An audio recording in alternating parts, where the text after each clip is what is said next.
Hello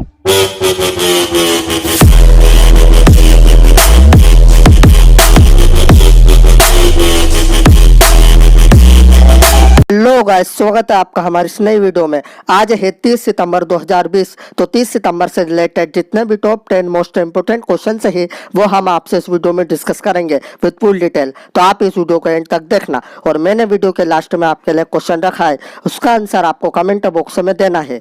तो अब हम चलते हैं हमारे पहले प्रश्न की ओर। हमारा पहला प्रश्न है, विश्व रेबीज दिवस हाल ही में कब मनाया गया है? इसका आंसर है ऑप्शन नंबर 1, 28 सितंबर। तो रेबीज की रोकथाम के बारे में जागरूकता बढ़ाने और इस भयानक बीमारी को हराने में प्रगति को उजागर करने के लिए विश्व रेबीज दिवस प्रतिवर्ष मनाया जाता है।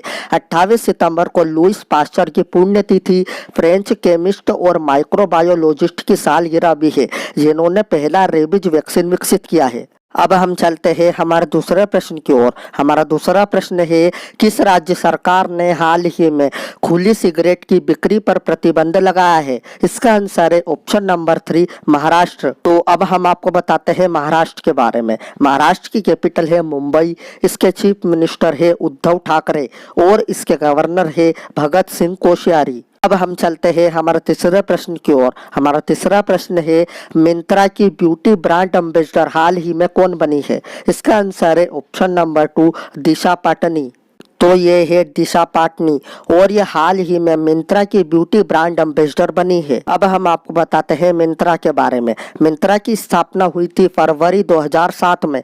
इसका हेडक्वार्टर है बेंगलुरु में और इसके सीईओ है अमर नगरम। अब हम चलते हैं हमारे चौथे प्रश्न की ओर। हमारा चौथा प्रश्न है, किसने हाल ही में छोटे व्यवसायों की मदद के लिए नया फीचर बिजनेस सूट लॉन्च किया है? इसका आंसर है ऑप्शन नंबर 3, फेसबुक। तो अब हम आपको बताते हैं फेसबुक के बारे में। फेसबुक की स्थापना हुई थी फरवरी 2004 में। इसका हेडक्वार्टर है यूनाइटेड स्टेट्स के कैलिफोर्निया में और इसके सीईओ है मार्क जुकरबर्ग। अब हम चलते हैं हमारे पांचवें प्रश्न की ओर। हमारा पांचवा प्रश्न है, किसने हाल ही में रूसी ग्रैंड प्रिक्स 2020 जीती है? इसका आंसर है ऑप्शन नंबर 2, वोल्टेरी बोटास। तो ये है वोल्टेरी बोटास और इन्होंने हाल ही में रूसी ग्रैंड प्रिक्स 2020 जीती है। अब हम चलते हैं हमारे छठे प्रश्न की ओर। हमारा छठा प्रश्न है, किस देश के प्रधानमंत्री मुस्तफा अदीव ने हाल ही में इस्तीफा दिया है? इसका आंसर है ऑप्शन नंबर 2, लेबनान। तो ये है मुस्तफा अदीव और इन्होंने हाल ही में इस्तीफा दिया है। अब ये जो लेबनान है ये वर्ल्ड के मैप में कहाँ है?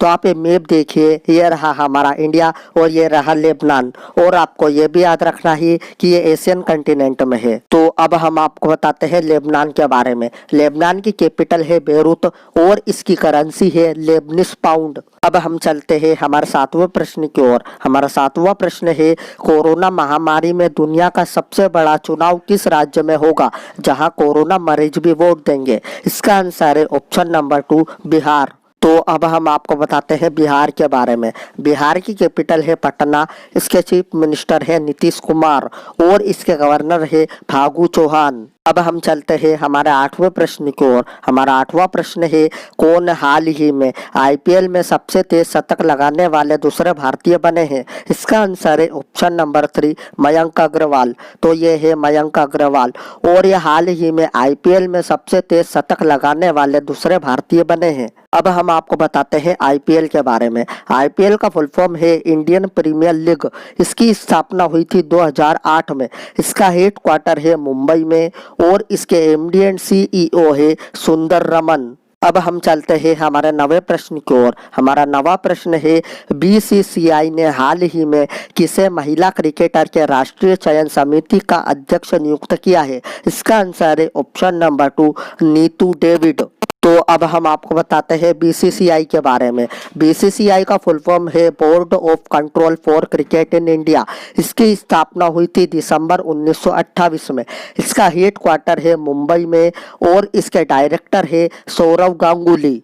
तो अब हम चलते हैं हमारा अंतिम प्रश्न की ओर। हमारा अंतिम प्रश्न है, किस कंपनी ने भारत सरकार के खिलाफ 20 से 22 हजार करोड़ रुपए का रेट्रोस्पेक्टिव टैक्स केस जीता है?